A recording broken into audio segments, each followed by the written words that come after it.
Nearly 4 years ago, liking the direction I saw Chicago taking, I marked the Cubs as one of the biggest winners during the 2021 MLB trade deadline. I like what they did so much that I even made a video praising and laying out their plans for a short and hopefully fruitful Chicago rebuild a couple months later. And now, finally in 2025, we are really seeing the harvest that I saw planted. The 2025 Cubs look like one of the better teams in the National League, if not in all of baseball. And when they're clicking, especially from the lineup perspective, they look unbeatable at times. They are filled with both young and established stars throughout the lineup, and their rotation and bullpen, while taking their lumps at times, are beginning to fill into their roles nicely. On pace for nearly 100 wins in 2025, for the Major League team to look like this already is scary. While some of their top prospects have already begun to make meaningful contributions to the Major League team, there are still a ton of prospects still waiting in the wings to contribute either to this team in the future or to be dealt for more potential stars like in the Kyle Tucker trade. They have a bevy of assets that can be dealt, and that is all thanks to one of the more unique rebuilds that I've covered on this channel. In nearly half the time as other rebuilds that I've covered, and without the benefit of a top 5 pick, the Cubs have assembled one of the greatest combinations of Major League talent and minor league depth that I've seen. In this video, we'll look to cover the impressive organizational moves that have been done to achieve such. But before we get on to this video, could you guys please hit the like and subscribe button? Currently, only 3% of people who watch my videos are subscribed, so if y'all do, not only would it help me grow my channel, but also would encourage me to create more videos like this one for you guys. And without further ado, let's get on to the rebuild.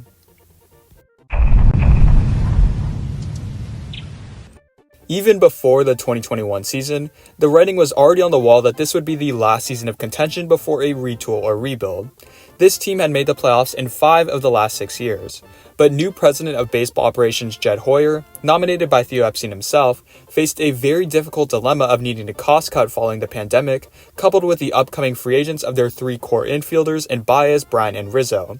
With the decision to either begin the rebuild in offseason early and blow it all up, or run it back one more time with his current squad, Hoyer ended up going somewhere in the middle, which in hindsight didn't turn out to be as bad as it could have been. Starting in the offseason, they would let their longtime slugger in Kyle Schwarber, who had a down 2020 season, walk in free agency, turning towards Kyler Peterson to provide slug and save a few $1 million. Additionally, they would also have Jon Lester, who admittedly wasn't having the best end to his Chicago days, but was still a long-time pitcher for them and innings eater in the back half of his career, leave in free agency, getting even more money off the books.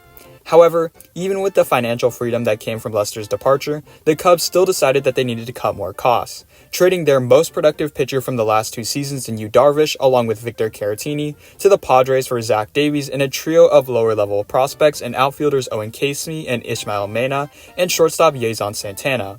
This move was not initially taken well. The Cubs' rotation already looked shaky before the Darvish trade, and the prospects acquired were in no position to help out the club this season. Nonetheless, even getting rid of a couple of pieces, given the relatively mediocre state of the National League Central at the time, the Cubs were still heavily in the mix to win the division in 2021 and make the playoffs, with some outlets even going as far as to label them the favorites given their potentially explosive and dynamic offense. And yet, even with the disappointing offseason by Major League standards, coupled with looming questions about where the future of this team was heading, this team got off to a very strong start. Through 65 games, a huge chunk of the season and already more than the amount of games played last season, the Cubs sat at 38-27, in a first-place tie with the Milwaukee Brewers for the NL Central crown. Kris Bryant had returned to form, Rizzo, Baez, and Contreras were all solid, and surprising contributions from Sergio Alcantara and Patrick Wisdom had fleshed out what was an incredibly deep and potent lineup. The pitching rotation, led by Zach Davies, was holding it together for the great offense and a bullpen that was lights out, led by Craig Kimbrell's historic season. However, in the end, the talent on the pitching staff, especially from a rotation perspective, could not sustain the level of production that it was getting, and following their hot start, they would suffer a historic collapse on virtually all fronts heading into July, and they would sell at the deadline, and then be one of the worst teams in baseball for the second half of the season. There just wasn't a ton of consistent talent on the roster after July. The lineup was at least 500 caliber, Contreras was having a really good season basically as their everyday catcher, Rafael Ortega was having a breakout season, coming out of nowhere to post a 121 OPS+, and Patrick Wisdom and Frank Schwindel similarly thrived post-trade deadline to become everyday players with slug. However, the pitching staff was awful, and it was clear that they lacked an ace-type pitcher to settle everything down. And following the trade deadline, the bullpen similarly faltered without their closer in Craig Kimbrell. For Chicago, the second half collapse was horrifying, and the dreams of a quick retool seemed lost. Instead, many fans forecasted a long rebuild coming up ahead with shades of the early 2010s Cubs and their woes. However, unlike those Cubs teams from years past, this team had a ton of talent, and even though they were losing it by trading it away, they would get at least partial value back in the future for these trades, setting this team up nicely for the future and aiding a farm system that was reeling after years of contention. Some general managers would have stuck through with this current roster, fearing the sentimental fan backlash following an unpopular trade deadline. However, Jed Hoyer, realizing the opportunity he had in front of him to potentially get years ahead in their rebuild by getting returning value for their pieces instead of losing them for pennies on the dollar in free agency, took the calculated risk and bared the brunt of fan ridicule for what was ultimately the best for the team. Not all the trades and all the prospects acquired ultimately panned out for the best, as in the risk and prospects, but ultimately, the minor league depth and potential stars acquired in this offseason in hindsight is in what large part created this team today in 2025. For starters, they would trade their slugging outfielder Kyler Peterson to the Braves in what was largely a cost-cutting move, and trade relievers Andrew Chafin and Ryan Tepera for 3 prospects including relief pitcher Daniel Palencia before the day itself. However, the real show of prospect acquisition and major league teardown would occur on the trade deadline day itself. July 30th, 2021 will go down as one of the most pivotal days in franchise history. On that day, the Cubs would ship off their historic closer Craig Kimbrell to the White Sox for Nick Madrigal and Cody Hewer, as well as their 3 franchise cornerstones in Chris Bryant, Anthony Rizzo, and Javier Baez, who all played a huge role in the 2016 championship winning team. All rentals who would become free agents after the season, Bryant was traded to the streaking Giants for a pair of upper minors prospects in Alexander Canario and Caleb Killian. Rizzo was traded to the Yankees for Alexander Vizcaino and 17-year-old Kevin Alcantara. And lastly, Javier Baez, along with Trevor Williams, was acquired for 2020 first-rounder Pete Crow Armstrong. And while at the time no landmark prospects were acquired, the sheer depth of new minor league talent arriving, especially at the lower levels of the minor leagues, was enough to get the ball moving in the right direction in terms of the Chicago rebuild, bolstered by a 2021 draft that saw Jordan Wicks and James Triantos be selected with the Cubs' 2 first-round picks, and a 2021 international signing class that included Moises Ballesteros. Yet, even with the minor league depth acquired, there would still have to be some waiting done before those seeds planted would begin to show their harvest. However, unlike many other mid-market teams and rebuilds I've covered in years past, the Cubs were not shy about adding talented additions outside of the typical rental contracts to trade away if they perform well during a rebuild. The headliner of this offseason was signing Japanese slugger Seiya Suzuki on a 5-year, $85 million deal. The idea was, by signing a 5-year deal, Suzuki's latter portion of his contract still overlaps with the beginning of when many of their core prospects would begin to make their major league debuts. And by the time his contract is up, hopefully other outfield prospects would be ready to fill in his shoes after a year or 2 of getting acclimated to the major league level. Additionally, they would also sign Marcus Stroman to a 3-year deal and Drew Smyly to fill out the pitching depth, which from a major and minor league perspective was lacking depth. They would also sign Yan Gomes, Jonathan Villar, and a bevy of other veteran options and bounce-back candidates to add more depth to the major league roster and shield and mentor the young prospects. Ideally, this is the optimal way to rebuild with a large financial budget. The major league team doesn't have to be terrible for a team to gear up for the future, and often the players acquired for the major league team in free agency can help out the future as well as the present. And while the team ultimately did not shell out the big bucks for any one free agent like Carlos Correa or Freddie Freeman, they began a trend in which they smartly spent money on the B tier of free agents, using their vast financial assets to aid the major league core. And even though the Cubs had a busy offseason and clearly got better, the stink from the collapse last season still lingered fresh on everyone's minds, and they were projected to be one of the bottom dwellers in the National League. Nonetheless, because of that weak division, if a couple of things broke right, they could easily go on a run and make waves in that division. However, that just didn't come to fruition, at least initially, as going into the All-Star break, the Cubs would stay at nearly 20 games under 500 at 35-57. Yet after that, following a couple changes in the rotation and young guys getting acclimated to the major league level, they would begin to play winning baseball, playing over 500 ball for the final 70 games of the season. While many of their breakout players from 2021 failed to post a consistent follow-up, they found consistent contributors from young new players. Seiya Suzuki was solid in his first season in the US, Wilson Contreras posted another All-Star season and was controversially not traded at the deadline. 2015 first-rounder Ian Happ also posted an All-Star breakout season at age 27, and 25-year-old former first-rounder Nico Horner settled in as the everyday shortstop for them with great numbers. On the pitching side, it was much improved from their abysmal 2021 season. Marcus Stroman, their new signee, was great. 26-year-old starter and former 5th-round pick Justin Steele posted great numbers when he was given consistent starts in a breakout season. And Drew Smyly, Adrian Sampson, and Keegan Thompson were all solid, especially near the end of the season. The bullpen, similarly, was much improved and awesome, and veteran starters like David Robinson and Scott Effross were a couple of the main pieces that were shipped off at this year's trade deadline. So while there wasn't a ton of Major League expiring contracts to trade like there was last year, this farm system continued to improve, this time through the draft. With the 7th overall pick in the 2022 draft, the Cubs would surprise many by taking Cade Horton out of the University of Oklahoma. Horton posted an ERA north of 4.8 in his lone season there, but with 64 strikeouts in 53 innings, there is clearly swing and miss stuff and a top-of-the-line pitcher that just needed to be unlocked. They would also end up selecting high school lefty Jackson Ferris in the 2nd round, getting a high upside piece who would need time to develop. And they would also see a ton of their top prospects already in the minor league system dominate to establish themselves as top prospects in the game. For starters, we always knew that Pete Crow Armstrong had elite speed and defensive capabilities coupled with good bat-to-ball skills from the draft, and he showcased that in the 2022 minor league season by batting .312 with 39 stolen bases in 101 games across single A and high A. However, he would also surprise everyone in the prospect world with some great power numbers this minor league season, slugging over .520 with 16 home runs. It was very early in his career, but if he continued this production, he could pan out into one of the more productive 5-tool players in the entire league. Additionally, Kevin Alcantara continued his development as a potential elite power-hitting bat. International signee Christopher Morel showed flashes at the major league level with 16 home runs in 113 games.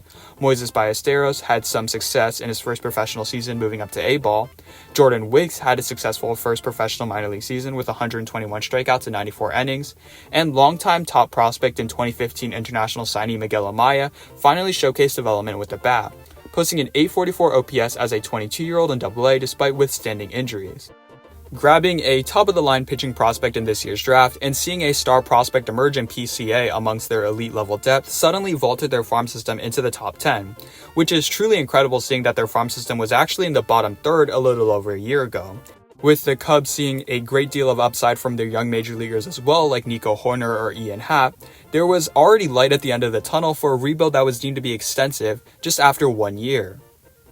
So with the minor league depth ascending and the major league team showing encouraging signs, especially in the latter half of the season, the Cubs and Jed Hoyer looked to see if they could have their cake and eat it too by making the playoffs in 2023 while still being in this retooling/rebuilding stage.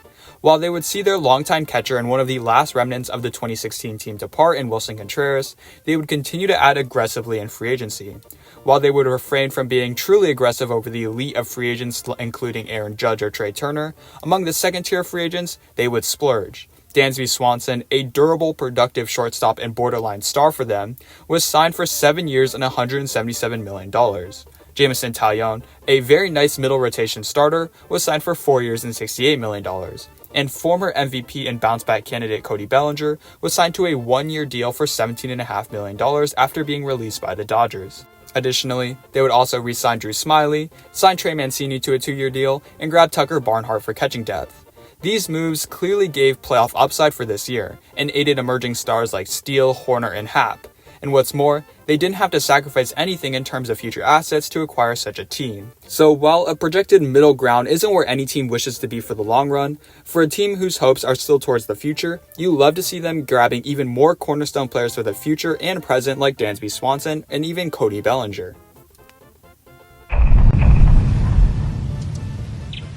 So, after their biggest offseason in nearly a decade, the Cubs notably improved, and this team was much better than their low 80s middling record may indicate. For one, this team was projected to go 90-72 according to their run differential, and additionally, they were also one of the better teams in the National League for an extended portion of the season, only losing a couple of key series down the line to just miss out in the playoffs, including a 1-6 record versus their wildcard competitor Diamondbacks. In terms of player production, they were excellent as well. Nico Horner, now moved to second base, earned a Gold Glove there with truly elite defense. As for the guy he was moved for in Dansby Swanson, he played an elite shortstop as well to mark a completely golden middle of the infield for Chicago. And to flesh out overall great team defense as well, Ian Happ took home the team's third Gold Glove award in left field while posting a great 118 OPS plus season. As for slug, Cody Bellinger rebounded to win a Silver Slugger and finished 10th in MVP voting. Seiya Suzuki took a huge step forward and was an all-star caliber bat. and minor league signee Mike Tauchman emerged as a very nice utility bat for them with solid defense. As for pitching, while definitely the weakest facet of this team, as they saw Tyone and Smiley both struggle, Justin Steele and Marcus Stroman were both all-stars for this club, with Steele finishing 5th in Cy Young voting.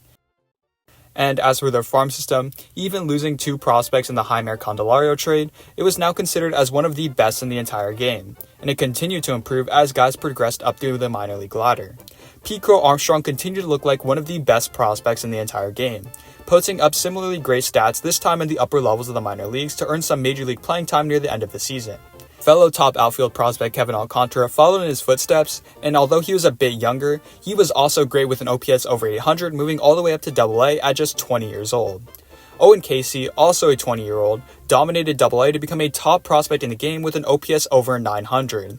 And former first-rounders in Jordan Wicks and eventually Cade Horton both posted excellent seasons in AA, with Horton becoming one of the top prospects in the entire game by striking out 117 batters in only 88 innings, joining Alcantara, Casey, and PCA as elite prospects in this system.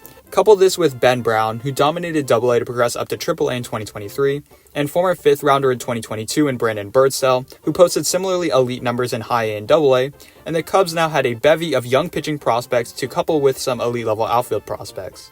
With emerging infield classes led by Moises Ballesteros, who continued his production against higher level competition in 2023, and Matt Shaw, their 2023 first round out of Maryland, and this Cubs system looks stacked on all fronts. Combining all of this together, the Cubs had now a top farm system in the game, and to acquire all of this in just 2 years, while still having a major league team that just missed out on the playoffs, is a masterclass in player development and scouting from both a major and minor league perspective. So with a team that just missed out on the playoffs and a farm system that looked to soon pay off with young major league talent, the 2023-2024 offseason for the Cubs is going to be a very interesting one. The first order on the agenda was to re-sign Cody Bellinger, and they did so by re-signing him for 3 years and $80 million. Additionally, they also needed more pitching depth and another impact bat, especially at either first base or third base. So for that, they did their tried and true method of grabbing a secondary tier of free agents, along with their first real trade acquisition of this rebuild, signing Shota Imanaga to a 4-year $72 million deal in free agency and Hector Neris for the bullpen, as well as trading former second-rounder Jackson Ferris and 2023 11th-round pick Zahir Hope to the Dodgers for a top prospect and slugging first baseman Michael Busch. And while the upside of either of those two prospects acquired in this trade for the Dodgers could make this trade lopsided in the end, considering the Cubs needed a slugging first baseman and also had the prospect depth to trade, at the time it looked like a fairly decent trade for them, taking advantage of a Dodgers team that had no room to spare for Michael Busch. So with clear additions made to key spots on the roster, coupled with a team that just barely missed out on the playoffs, there was immense optimism for this team to win the NL Central, even with a ton of their prospects still down on the farm who have not arrived yet. Unfortunately, however, in this awkward stage of trying to integrate young pieces while relying on the production of major league veterans and stars, this team got out of the gates really slow, and coupled with the ascension of the Milwaukee Brewers, never fully recovered. Although they did play winning baseball in the second half of the season to make up for a 39-48 start and actually finish over 500, for a team to make all of those additions in the offseason to ultimately finish with the same record as last season has to be disappointing. There were just too many injuries and disappointing performances to field a playoff team. While their core pieces in Swanson, Happ, and Horner were all solid this season, they also all took a step back offensively in their production. Similarly, Cody Bellinger regressed back to the mean and was merely solid rather than an MVP candidate. And as for the young guys they tried to incorporate within the lineup, Pete Crow Armstrong surprisingly struggled in his first stint of Major League at-bats, although he did provide enough value defensively to showcase his potential as a very productive player. And Michael Busch and Miguel Amaya also showcased themselves as solid everyday players at first base and the catcher position respectively, although none of them were really stars this season. And as for the rotation, while Shota Imanaga showcased the swing and miss potential he highlighted in the WBC to become an ace-level top-of-the-line pitcher and a steal for Chicago this offseason, and Jameson Taillon rebounded to post his best season in years, Justin Steele missed time with injury, and they had trouble filling out the back of the rotation and bullpen, especially with Alzole's injury. It was clear that they still had building blocks, adding some more this year with Imanaga and Busch's breakout. However, in terms of the general construction of the entire 26-man roster, they just weren't quite there yet, although soon their minor league system would be able to come to their aid. It was clear that they were close. For the past 2 years, they could consistently field a team with a winning record, but just couldn't get those last 7 to 10 wins to field a playoff team. Maybe if a couple of things broke their way, they could have made the playoffs, but nonetheless, even though they didn't make the playoffs in a disappointing season, you still had to be encouraged with the future of this team. During the trade deadline, they made a couple more interesting moves to set themselves up for the future, acquiring a couple controllable bullpen pieces in Nate Pearson and Jack Neely.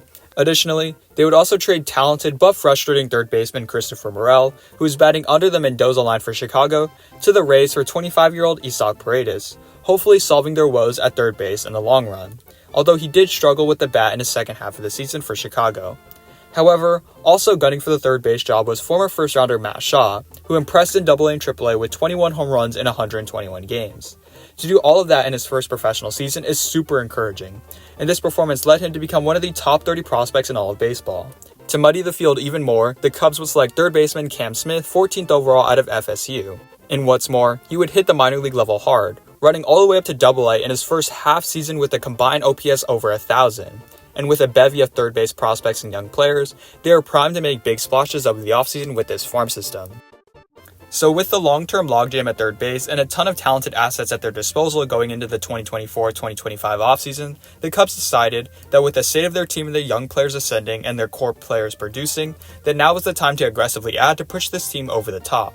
In free agency, they continued to target underrated free agents, grabbing Matthew Boyd on a 2-year deal, Carson Kelly for catching depth, and Justin Turner for some more hitting.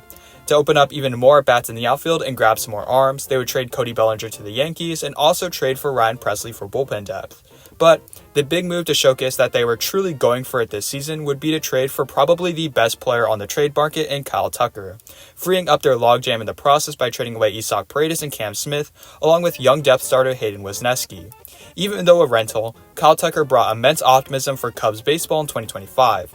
And now a bona fide superstar on the team, the Cubs were heavy favorites to both win the division and potentially challenge the Dodgers for National League supremacy in its entirety. And in terms of the first couple of months of the 2025 season, things have gone along swimmingly up to now. Kyle Tucker has been everything that the Cubs wished for and more. He'll be an all-star for them, and if a couple of things break his way, he may even fall into an MVP award in the process. However, next to Tucker in the outfield has been one of the biggest surprises in baseball this season in Pete Crow Armstrong's ascension. In 2024, Crow Armstrong struggled to make consistent contact and drive the ball with authority. However, now, PCA is slugging over 500 while still providing extremely valuable defense and is a menace on the base paths. Truly a superstar blooming in front of our very eyes and one of the most productive players in all of baseball. Now, up and down the lineup, there are also quality players. Swanson and Horner have rebounded offensively, Seiya Suzuki has been better than ever, and Carson Kelly has been great for the Cubs as a catching option, with Miguel Amaya backing him up being productive as well. Michael Busch has also taken a step up offensively, and while the young guys like Matt Shaw, Kevin Alcantara, and Moises Ballesteros haven't been groundbreaking at the major league level, that's what makes this lineup scary, as there is still room for improvement. And as for their pitching, even though Steele is out for the season with injury, Taillon and Imanaga when healthy have been great. Cade Horton's also been solid since his call-up, and Matthew Boyd has surprised many with an ERA under 3. The bullpen, while still the weakest point of this team, has been decent recently, and can easily be fixed in this year's trade deadline. However, looking at the big picture, for this team to be this good already, even without the production of many of their top prospects, is super encouraging. And I have immense optimism for the future of Chicago Cubs baseball, even if they can't afford to keep Tucker in free agency. Pete Crow Armstrong looks like a franchise cornerstone. Him hitting for power solidifies himself as a true 5-tool player, and he's one of the best defenders in all of baseball. Owen Casey and Kevin Alcantara are both in AAA with very good power numbers, and can easily slide in as productive middle-of-the-order bats besides him in the outfield long-term. And around the infield, Horner, Swanson, and Busch are all long-term productive players for them, and Matt Shaw at his floor is an everyday solid third baseman. And Moises Ballesteros, who's been dominating in AAA, provides even more long-term hitting depth. In the rotation, Imanaga will pitch for Chicago for at least another 2 years, Cade Horton has ace-level upside there, and Justin Steele when he returns healthy can still provide tremendous value. Additionally, they also have former second-rounder Jackson Wiggins, who's been great this year in the minor leagues, looking to become a top prospect and provide even more long-term rotation depth, and Brandon Birdsell, who was excellent in 2023 and was great in 2024, can also do the same as well. There's just so much major league control on this team. Their farm system is beginning to pay big league dividends with PCA and Shaw, and it's only just the beginning. In just 4 seasons, the Cubs went from a teardown to fielding one of baseball's most complete rosters from both a major and minor league perspective. I can't wait to see what the future holds for this ball club, as the assets they have just provide so much future flexibility for the overall upside of this team. Well, thank you guys so much for watching. Remember, if you enjoyed, please like, share, and subscribe, and comment down below any video ideas. I am thinking about making a video on the 2023 MLB draft, or even more draft-related videos. And if you'd like to see those, let me know in the comments down below. Or if you'd like me to make any other videos, either historical or hypothetical projecting for the future, let me know in the comments down below. And without further ado, I will see you guys in the next one. God bless.